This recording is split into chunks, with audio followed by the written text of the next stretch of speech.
Me gustaría entonces escuchar de vosotros. Tenemos ya la primera mano levantada. Lidia. Lidia. ¿Me escuchas? Bien. Mira, me ha Te encantado el escuchamos bien. programa de hoy, Oscar. ¿Sí? El programa anterior no lo he visto por decisión propia todavía, solamente he visto el de preguntas y respuestas. Y me falta una cosa, Oscar. ¿Qué hacer cuando el perdón es al contrario? Es decir, cuando tú has herido a alguien, ¿de acuerdo? Y le has pedido perdón reiteradamente, en mi caso durante muchísimos años, y no hay manera de conseguir el perdón de esa persona. Ya me he dado por vencida, por supuesto, después de 7 años, pero el programa este de la autoestima me ha servido para darme cuenta que en realidad lo que tengo es una autoestima que otros han puesto sobre mí por el suelo, y quería por todos los medios, porque bueno, herí de palabra, por supuesto, le pedí y no me quiere perdonar. Bueno, para mí era una relación muy buena, una amistad muy buena, pero he ido a verla, no me ha recibido. Entonces, ¿qué hacer cuando el perdón es al contrario? No cuando te lo hacen a ti, porque yo me acuerdo de Irene Villa, cuando a ella le voló las piernas, literalmente, y ella dijo en una entrevista que ella había cortado el hilo y había perdonado, ¿no? Pero al contrario, cuando tú has herido y no te quieren perdonar, ¿qué hacer? O sea, ya a mí he hablado con mi pastor, etcétera, y bueno, ora por ellos, bueno, el Señor ya pondrá todo en su sitio, pero yo estoy pues herida, porque cuando me vine que no me recibió, pues literalmente me dolía físicamente el corazón, Óscar. O sea, es que tuve un viaje horrible, lloré muchísimo y no soy capaz de reponerme. Entonces me falta esa parte, porque he visto preguntas y respuestas, pero este tipo de pregunta y respuesta no ha aparecido en el Muy, o sea, tú puedes perdonar, pero ¿qué hacer cuando es al contrario? No te quieren perdonar a ti y tú ya, quieres, oras al Señor y no hay manera, y ya han pasado muchos años. ya. En ese caso, no puedes hacer más que pedir perdón y evidentemente estás sentida por lo que, cómo se dieron las circunstancias en el momento en el cual hiciste daño y no puedes hacer otra cosa. Contamos la historia no en este programa anterior, pero sí que en alguno de los tantos seminarios que tenemos de esta persona que violó a una chica. Este chico fue puesto en la cárcel. En la cárcel tuvo una restauración de su mente, de todas las cosas malas que había hecho, etcétera, etcétera, etcétera. Y averiguó, escribió carta, etcétera. Y evidentemente no hubo una respuesta positiva por parte de la víctima.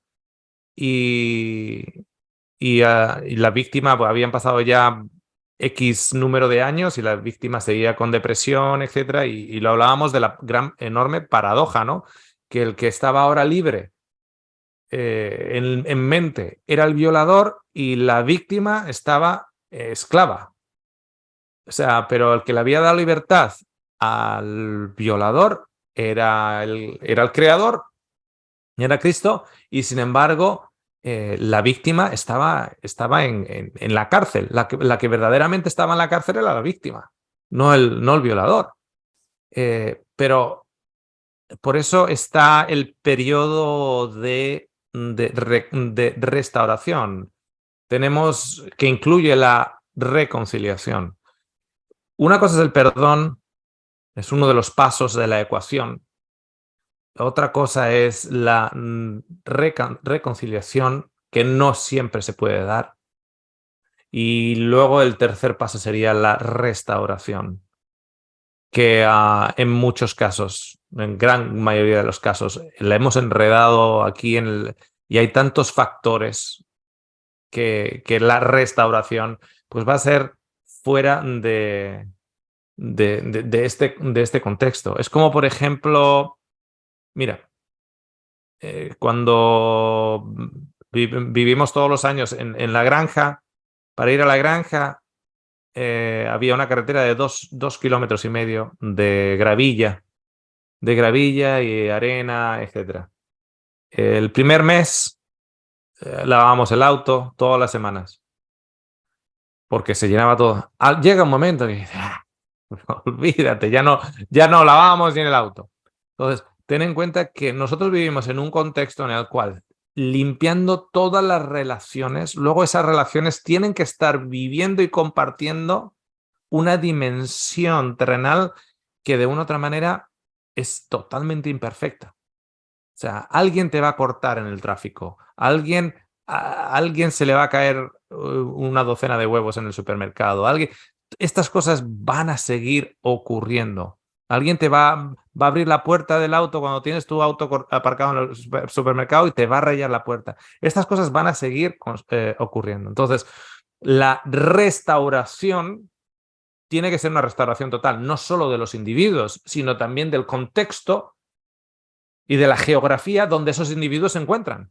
Porque si tú limpias al individuo y luego le pones de vuelta en el lodo, se van a volver a manchar continuamente. O sea, tienes que limpiar al individuo y ponerles en un ambiente limpio, no en un ambiente nuevamente del lodo. Entonces, aquí en el lodo, donde estamos, va a haber contextos que no se van a poder restaurar, ni siquiera reconciliar. Entonces, tú vives con tu perdón. El poder del perdón es ahora para ti. Tú tienes ese poder del perdón. Lamentablemente, en este caso, pues sería la otra persona la que, lo que hablábamos en la presentación, y te animo a verla, es la otra persona la que en realidad está viviendo sin el perdón. Pero tú ya estás viviendo con el perdón. ¿Ok? Tengo aquí a Canal El Reino en Parábolas. A ver, cuéntanos. Esto me recuerda cuando yo estaba en la religión todavía y en mí había bastante discriminación. O sea, yo discriminaba a las personas que no tenían mi mismo concepto, mi misma creencia, y yo me sentía bien en el interior haciendo todo eso. Pero realmente todo eso le hace daño a uno. ¿Por qué? Porque el mandamiento en particular que Jesús viene y dice que es ama a tu prójimo como a ti mismo, se está refiriendo de que así como nosotros nos tendríamos que tener autoestima nosotros mismos, esa misma estima tendríamos que tener por los demás, porque en realidad cuando nosotros dañamos o discriminamos a una persona, nos estamos discriminando a nosotros mismos también, porque todos los que están allá afuera también son nuestros hermanos. Y es bien interesante notar eso, ¿verdad? Y me encantó lo que es todo el tema, está muy bueno. Así que solamente eso quería decir, hermano. La discriminación religiosa es una proyección de aquellos que la practican de una estima muy baja. Entonces, acordaros que tanto el racismo como en este caso la discriminación religiosa, tenemos, para yo tener más valor, tengo que encontrar a alguien o hacer que alguien se crea que vale menos. O yo creerme que otra persona vale menos. El concepto, por ejemplo, muy arraigado dentro, bíblicamente muy arraigado dentro del judaísmo, precisamente, es que el judío era mejor que el samaritano, era mejor que el romano, era mejor que cualquier otro. Pero si tú te das cuenta, a nivel de reino, el reino judío era muy pequeñito comparado con el reino griego. Era muy pequeñito comparado con el reino romano. De hecho, nosotros seguimos las pautas civiles de acuerdo a la legislación romana. O sea, la gente, muchos desconocen, pero la legislación es legislación. De hecho, cuando estás estudiando derecho o abogacía, es derecho romano, es una de las asignaturas más básicas. No se estudia derecho judío, se estudia derecho romano. Nosotros estamos votando en parlamentos que son parlamentos de la cultura griega.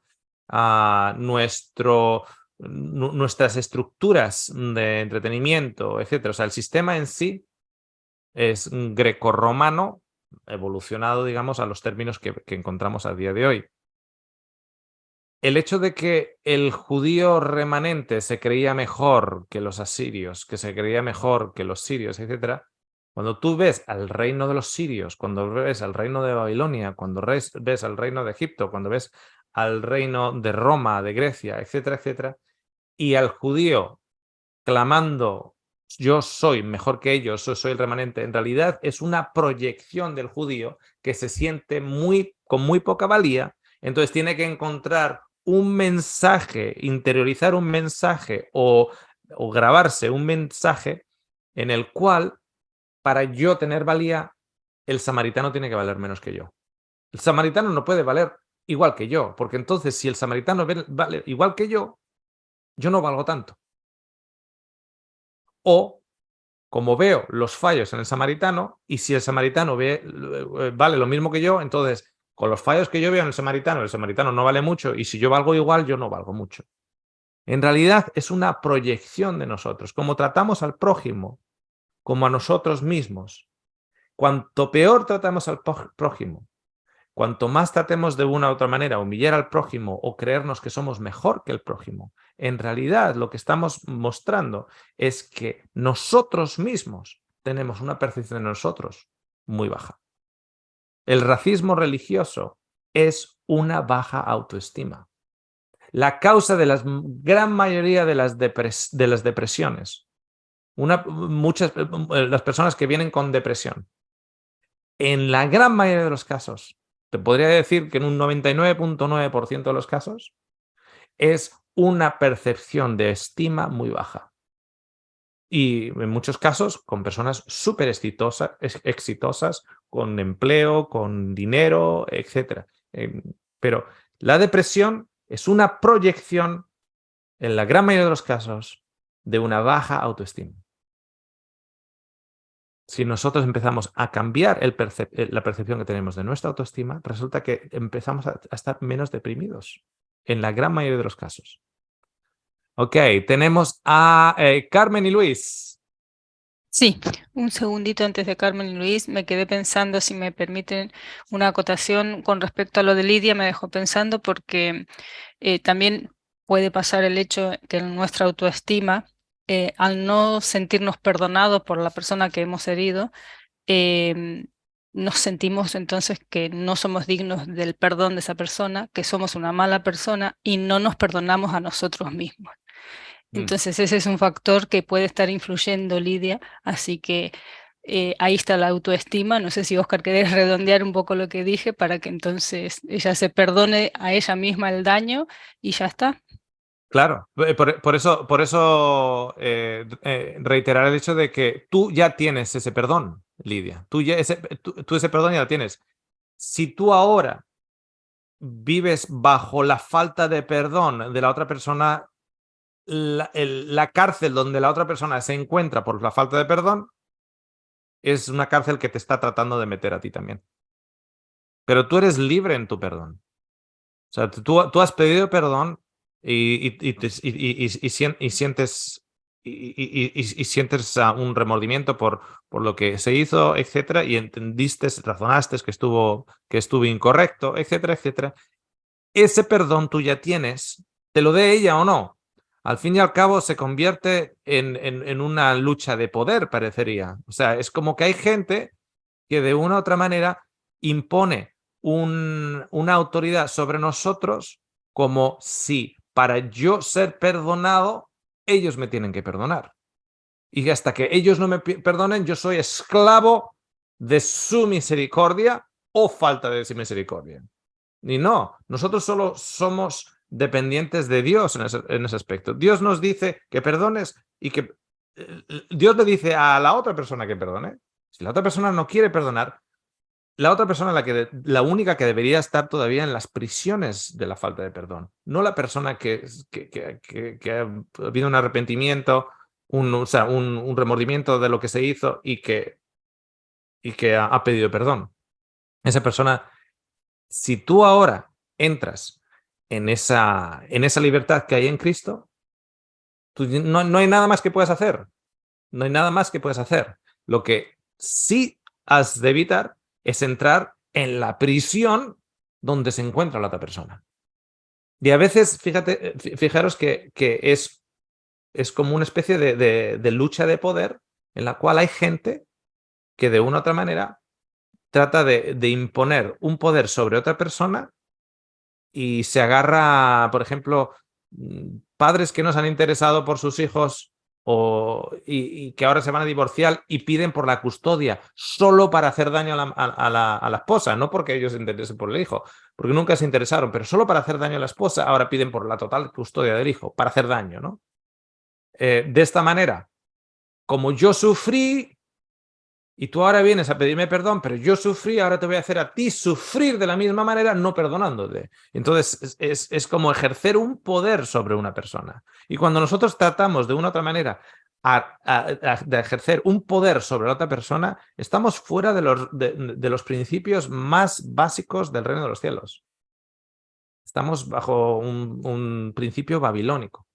Nosotros, si una persona nos ha ofendido y esa persona viene a pedir perdón, en realidad no tendríamos ni siquiera que esperar a que esa persona viniera a pedirnos perdón. Esto hay que aclararlo. No tendríamos ni que esperar que esa persona viniera a pedirnos perdón. De hecho, lo que tendría que ocurrir es que para cuando esa persona vendría a pedirnos perdón, le ponemos el dedito en la boca como diciendo, tranquila. Y un abrazo. ¿Por qué? Porque nosotros ya le habríamos perdonado, porque nosotros tenemos esa relación con Dios. Y sabemos que no podemos estar viviendo con el veneno de la falta de perdón dentro. Pero si esa persona elige vivir con el veneno de la falta de perdón dentro, aquella persona que en su día hizo el mal y ha tenido ese remordimiento y ha tenido ese entendimiento de que hizo mal, etcétera, etcétera, y ha tratado de que se le acepte sus disculpas, esa persona ya es libre. No vuelvas a entrar, Lidia, en una cárcel. La otra persona tendrá que salir de esa cárcel y solo hay una manera, a través del perdón. ¿Okay? Tenemos a Carmen y a Luis. Buenas noches. Buenas noches. Me sentí muy identificada con el tema que has dado hoy, ¿no? Porque esto me pasó en la iglesia y, bueno, yo llevaba una amiga que no pertenecía a la iglesia, pero la llevaba. Entonces nos sentamos en los sofás en los asientos de delante y bueno, venía pues un matrimonio que él iba a predicar en el sermón. Entonces la mujer, nos saludamos y se sentó a mi lado. Entonces veo otra hermana que está de frente y que me está haciendo con las señales que me levante, pero así. Que me levantara del sitio y que me fuera de al lado de esa persona. Entonces, a mí me pareció tan mal que me sentí en ese momento como una leprosa, ¿no?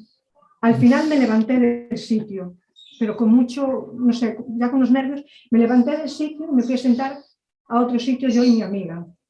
Y después otra persona se sentó en el sitio que yo estaba y no le dijo nada a esa persona. Entonces me sentí como una leprosa, porque si ella no me valora, quien me tiene que valorar y me tiene que importar es nuestro Padre, ¿no? Es Jesús. Amén. Que es el que me valora. Amén. Entonces, cuando pienso que me valora Jesús, me siento mejor a lo que me hizo esa persona.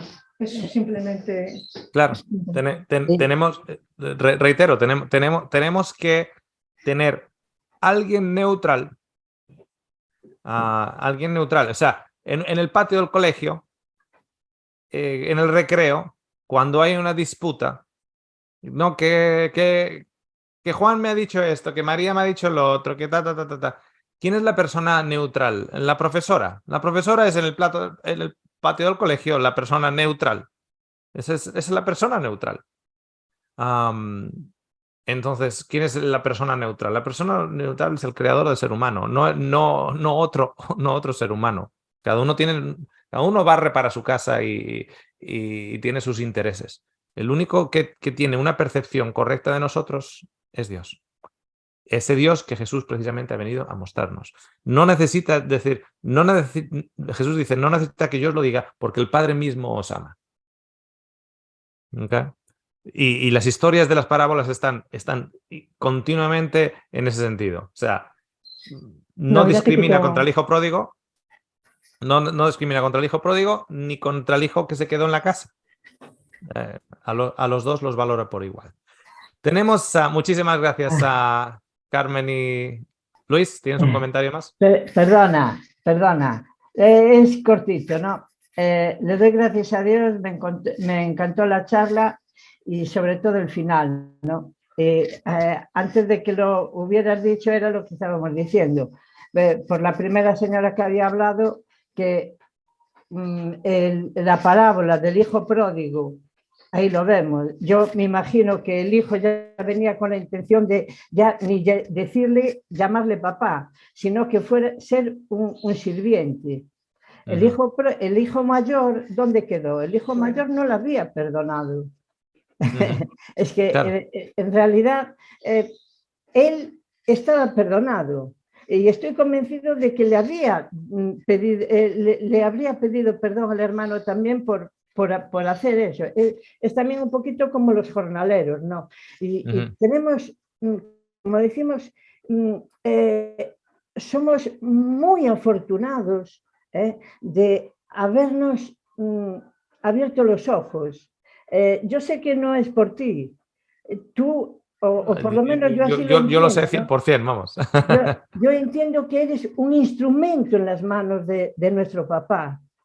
Y nos has abierto los ojos. Es que el conocer este Dios, el conocer este papá, es una bendición tan grande como, y ya acabo, ¿no? Pero es que muchas veces cuando nosotros hemos querido decir lo que nos animaba, lo que nos llevaba a la iglesia animado y fortalecido, ¿sabéis cómo nos decían? Eso es gracia barata.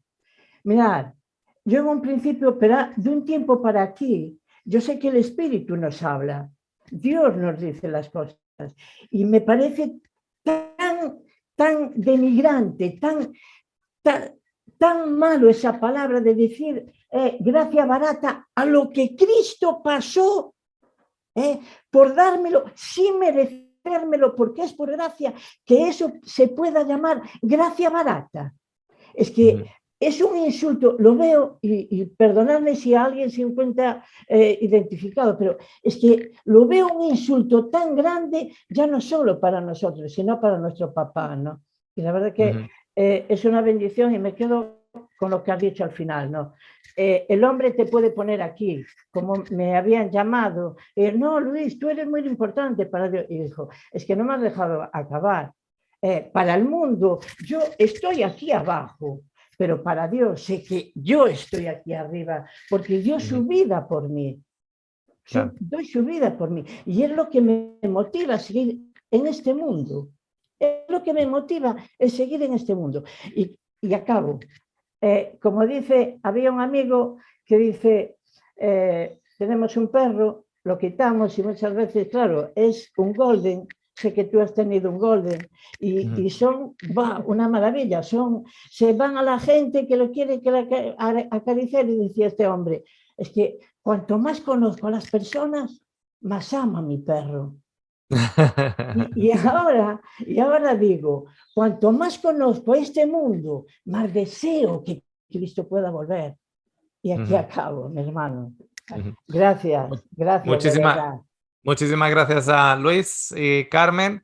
A ver, tenemos a Sara, Zoila, Esteban y Noemí.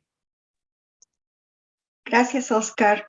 Muy bueno el tema. Me preguntaba si este tema lo basaste en tu propia experiencia, porque no citaste a ningún gran psicólogo o sociólogo.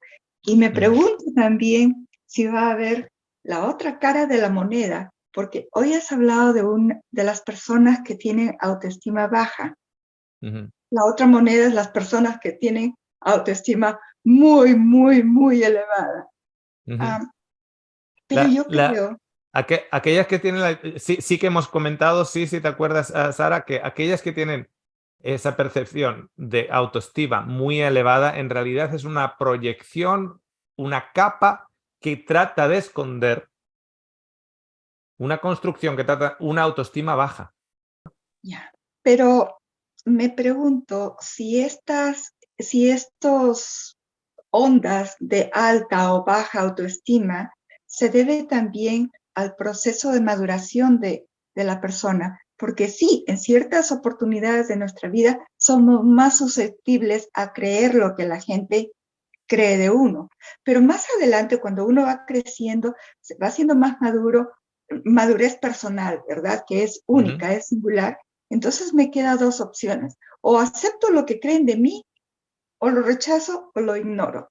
Pero cuando conozco realmente a mi padre y yo le creo a él, entonces digo, para él no hay esclavo ni libre. Para mi padre, mi creador, no hay ni judío ni gentil. Para mi padre no hay ni hombre ni mujer. Estoy aceptada. Como sea, lo que sea, soy aceptada y amada. Entonces, gracias, Oscar, por este motivador mensaje que hoy has traído. Para mí me queda seguir un modelo de Jesús. Y él fue manso y humilde de corazón todo el tiempo. Y eso es lo que trato de imitar.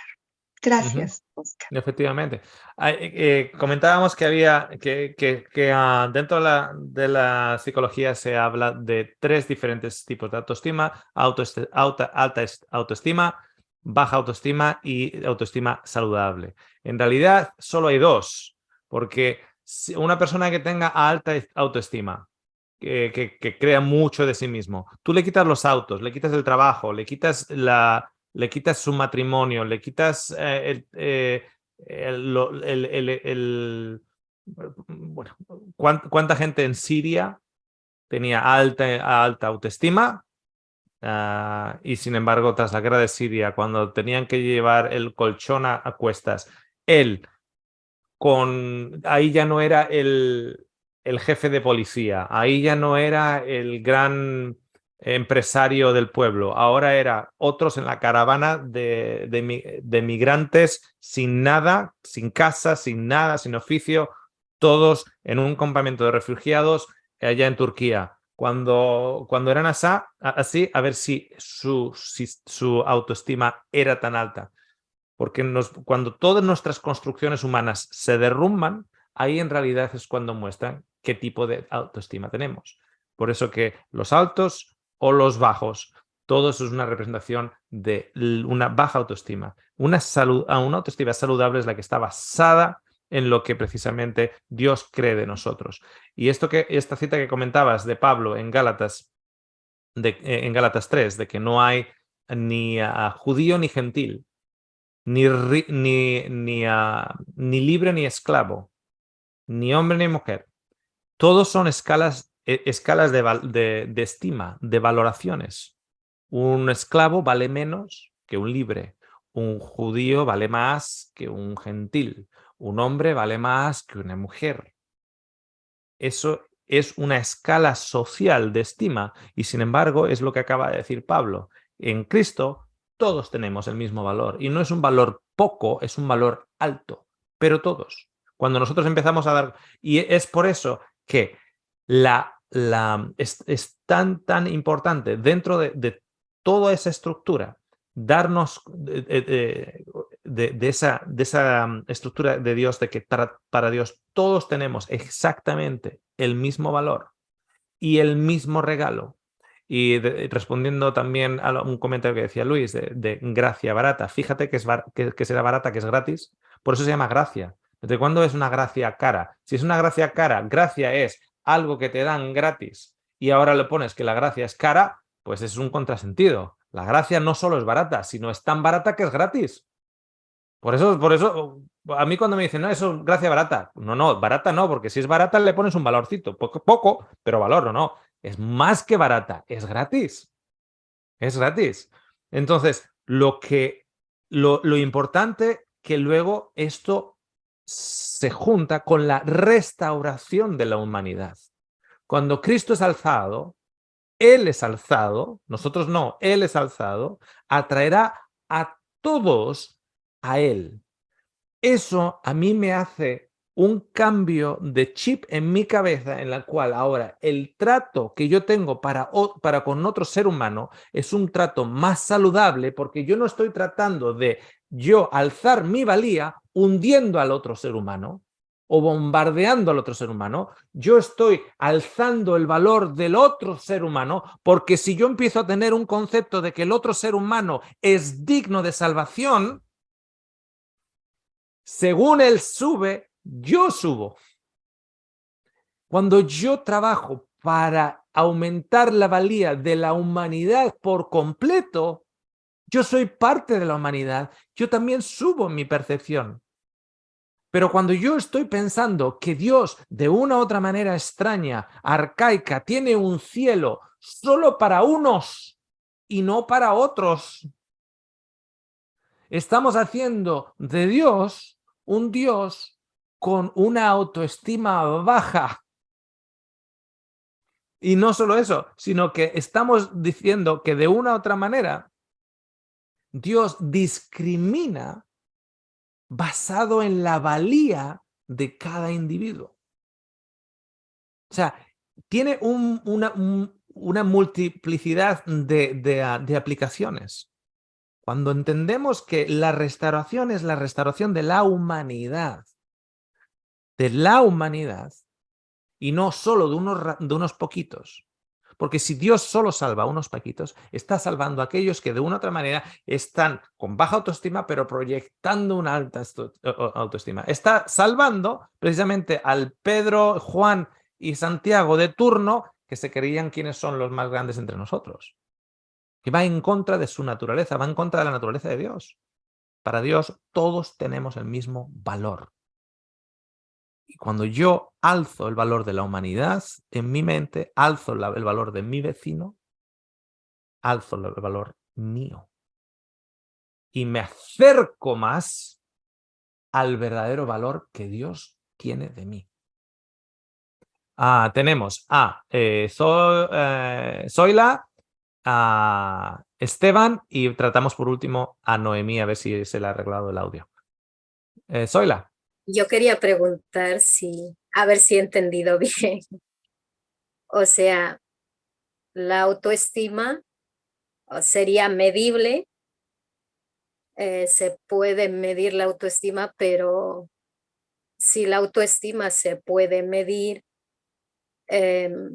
entonces debería haber una que es buena, ¿no? Ya. No sé si he entendido así. Y por otro lado, también pensaba, o sea, de cómo nosotros nos percibimos a nosotros mismos. Y yo pensaba en que, por ejemplo, cuando uno es niño y de alguna forma eso que nos dice, bueno, si nos dicen que somos buenos o que soy buena en algo, en mí crea como una actitud de competencia. Entonces es como que en el mundo parece que constantemente estoy compitiendo. Entonces, pensando en la autoestima, yo he entendido que la autoestima como tal, o sea, no existe. Y si existe dos, pues entonces con la de quién me mido, porque claro, entonces tendría que medirme, a ver si he entendido, tendría que medirme con la medida, con los ojos que Dios me mira, ¿no? Así sería. Claro. La autoestima en realidad no existe asociada a la palabra auto. O sea, auto es yo, cómo me veo a mí misma o a mí mismo de lo que valgo, sino que en realidad es un reflejo de la creencia de lo que yo creo basado en mis experiencias en la vida y basado en las personas que han tenido de una u otra manera influencia en la vida. Si yo me caso, si yo soy una mujer y me caso con un hombre y siempre me está diciendo ese hombre qué bonita me veo, qué bonita me veo, qué bonita me veo, y de repente me deja de decir qué bonita me veo y llega un día en el cual me dice, ya se me ha acabado el amor. ¿Pero por qué? Dame una explicación. No, yo me voy ahora. Y yo, ¿por qué? Dice, porque es que ya te ves fea, la verdad. Me ha podido decir ese hombre 1.000 millones de veces qué bonita me veo, qué bonita me veo. Pero me dice una vez según sale de la casa, es que estás muy fea y yo ya con una fea así yo no me voy a quedar, esa única vez me acaba de valorar a mí. Entonces yo, me ha dejado la autoestima por los suelos. No, no, no, no, no. Es lo que él te ha valorado, que tú has adoptado como tuyo, pero es suyo, pero como tuyo, y le llamamos autoestima, pero en realidad no es tuya, es de otras personas. ¿Okay? Efectivamente, toda guerra y toda guerra está basada en una lucha de estimas, de valoraciones. Toda guerra, toda frontera. Por eso digo que es un sistema totalmente humano. Y cuando digo toda guerra, digo todo partido de fútbol, porque todo partido de fútbol en realidad lo que es lo siguiente. En las guerras antiguas, cuando tenías un ejército grandote y otro ejército grandote, y vemos la historia de David y Goliat, por ejemplo, ¿para qué se van a matar 1000 filisteos y 1000 hebreos? No, pues trae a tu campeón, yo traigo el mío, y que se muera uno, que se muera uno. Entonces, desde ese principio, eso ha pasado en Esparta y ha pasado en Grecia, etc. Había un montón de ejército y todo eso. Bueno, aquí va a haber una matanza enorme. Tú traes a tu campeón y yo traigo a mi campeón. Y así empiezan las luchas entre dos lados. Bueno, pues ahora, ¿quiénes son nuestros campeones? Bueno, pues esta es mi selección de fútbol y tú traes tu selección de fútbol. ¿Para qué? Para que se peguen en el campo y nuestros países no se tengan que pegar, sino, al fin y al cabo, son gladiadores representando un país, representando un equipo, etc. Todos son sistemas precisamente de que, a ver, cuando España gana a baloncesto el europeo, y tiene medalla de plata en tal. Y luego gana el Mundial en el 2010. Y luego Marc Márquez gana en las motos. Y luego tal. Sale la frase en España, soy español, ¿a qué quieres que te gane? Soy español, ¿a qué quieres que te gane? ¿Por qué? Porque el español tiene una autoestima tan bajita que ahora se agarra al deporte. Se agarra a las 14 ligas de Europa del Real Madrid. O sea, tanto es así que hay gente que en España es del Sevilla o es del Salamanca, pero si gana el Real Madrid en la Copa Europa, pues yo soy español. Se apuntan al carro. ¿Por qué? Porque de esa manera, a través de esa competición, soy mejor que los ingleses o soy mejor que los alemanes. O sea, en economía soy peor. En esto soy peor, en empleo soy peor, en las rentas son más caras, la luz es más cara, todo tal. Oye, pero le hemos ganado al fútbol. En realidad es un grito desesperado del ser humano de querer sentirse valorado. ¿Qué te voy a decir con el campeonato del mundo, el último que hemos vivido? Lo mismo, es exactamente lo mismo que ocurrió en el 2010, en plena crisis en España, que de repente dices, ¿dónde se fue la crisis? En el 2010, campeones del mundo, yo soy español. Ahora todos eran españoles. Los mexicanos decían, no, si mi apellido es Álvarez. Yo soy español, todos son españoles. Ahora todos somos argentinos. Hasta los españoles que le han estado llamando sudacas, ahora todos son argentinos. Hablan español. Como hablan español, pues yo soy también argentino. Ahora todos somos argentinos. Los paraguayos son argentinos, los uruguayos son argentinos. Todos. Ha ganado los hispanos. Los hispanos han ganado. O sea, una necesidad como si fuéramos bebés por una falta de estima, que no creemos que tenemos valor. Y tenemos que encontrar valor en cosas. ¿Y encontramos valor en cosas en qué? En un campeonato del mundo de fútbol. O sea, absurdo. O sea, nuestra valía depende de que una pelotita entre en un arco. Es que es absurdo, totalmente absurdo. Entonces, en realidad, la única estima que vale es en lugar de llamarle autoestima, deberíamos llamar Jesús estima. Jesús estima que este es tu valor. Jesús estima. Ok, tenemos a Esteban, penúltimo comentario, y Noemí, si es que le funciona el audio. Esteban. Hola, buenos días, Oscar. Buenas noches. para todos. Quería hacer solo una reflexión también conectando un poco con lo que acabaste de hacer. Hace algún tiempo estuve estudiando acerca de las sectas porque era algo que me estaba llamando la atención y dentro de los estudios que encontré o dentro de las cosas que había podido investigar, encontré que había había algo de lo que sufrimos la mayoría de las personas, que es el trastorno de personalidad por dependencia. Y es algo como que siempre necesito como depender de un grupo o necesito depender de un líder que me diga qué hacer, ¿no? Creo que eso ha afectado muchísimo, muchísimo, justamente ha afectado a las personas y ha ayudado a que justamente proliferen las sectas o bueno, las denominaciones por todo lado. Yo simplemente quería hacer una reflexión. A mí me gusta mucho todo lo que expones en el canal.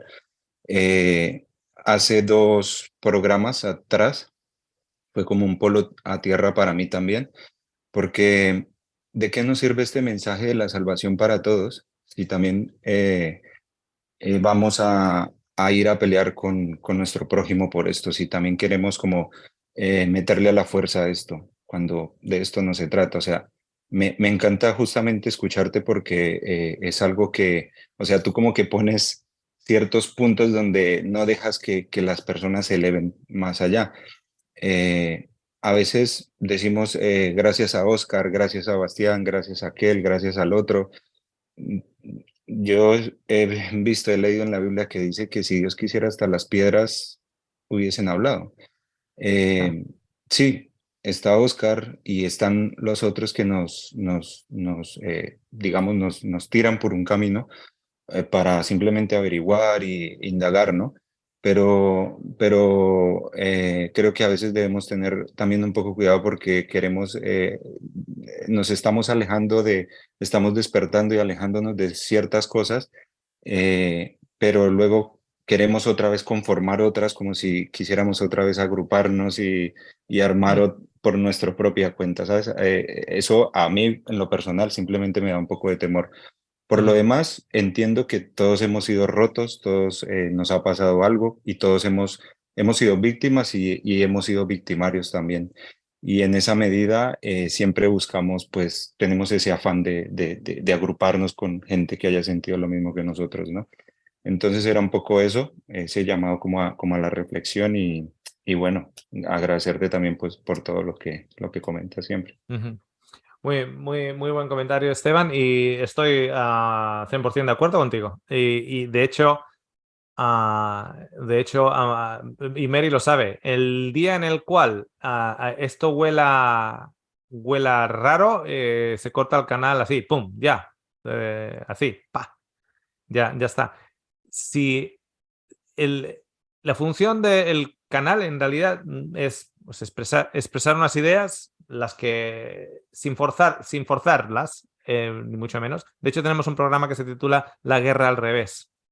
La guerra al revés. No sé si lo has visto, Esteban, o no, pero es en el cual, o sea, esto no puede, o sea, el amor de Dios no puede ser una teoría ni una teología en la cual ahora tengo que agarrar a alguien del cuello y convencerle de que Dios le ama. ¿Lo acepta o no lo acepta? Pues ya está bien, ya lo aceptarás. Sí, no se trata de entrar en debates, no se trata de entrar ahora en un sectarismo teológico, ni mucho menos. Y por eso pusimos también hace poquito el programa de Mente de Secta. Precisamente por eso. Porque si no, se convierte en otra más. Y si no necesitamos más denominaciones, nos sobran 7.000. Si nos sobran 7.000 denominaciones, como para una más. Así que, nada, muchísimas gracias por el comentario, por recordarlo y por enfatizarlo. Y queremos, además, de vez en cuando nosotros enfatizarlo desde donde nos toca a nosotros. La dependencia no puede ser de ningún tipo de persona, así como no puede ser nuestra estima con la valoración de otra persona, no podemos tener tampoco sobre otra persona una dependencia. Y así como nosotros estamos empujando por lo de Jesús estima, no en lugar de la autoestima, sino Jesús estima, que sea Jesús dependencia, ¿ok? En lugar de humana dependencia, por supuesto. Y en el momento en el cual hay humana dependencia, este canal de seminarios se ha vuelto un cáncer en lugar de una bendición. Noemí. Yo quería también compartir una pequeña experiencia. Cuando uno se siente ofendido, que otra persona le ofende y la persona no reconoce, se torna un poco difícil, ¿no? Bueno, como yo estaba haciendo una carrera de nutrición, entonces había una profe que me tenía una bronca, un odio, no me podía ver. Entonces, en los momentos de los exámenes eran lo más lindo, ¿no? Bueno, y así fue pasando 3 años con ella. Y le dije a Dios un día, ojalá que no me toque el final con ella, de técnica dietoterápica, que no me toque, es una materia un poco complicada. Dicho y hecho, me tocó con ella al final, qué mal que la pasé, una semana. Y bueno, me dejó por última la materia, por última entregar la hoja. Y la entregué y me dice, ¿vos te crees que yo te voy a hacer pasar la materia? Vos, ahí nomás me agarró. Y bueno, y todas las preguntas se las dije por escrito, pero también se la dije verbal. Y me dice, bueno, sí sabes, me dice, estudiaste, se nota, era para probarte. Me dice, bueno, le digo. Entonces, y gracias a Dios pasé la materia y me dice, vos fuiste mi mejor amiga, me dice, porque me soportaste un montón de cosas. Se ve que reconocía todo lo que me dijo y lo que me hizo pasar vergüenza delante de todos. Digo, no se preocupe, ya le perdoné, le dije yo directamente. Está perdonada, no se preocupe, le digo, bueno. Y el final fue feliz porque ella me dio un abrazo y me dijo, te hice sufrir, ¿no es cierto? Te hice sufrir. Y le digo, no te preocupes, le digo, está todo bien, le digo.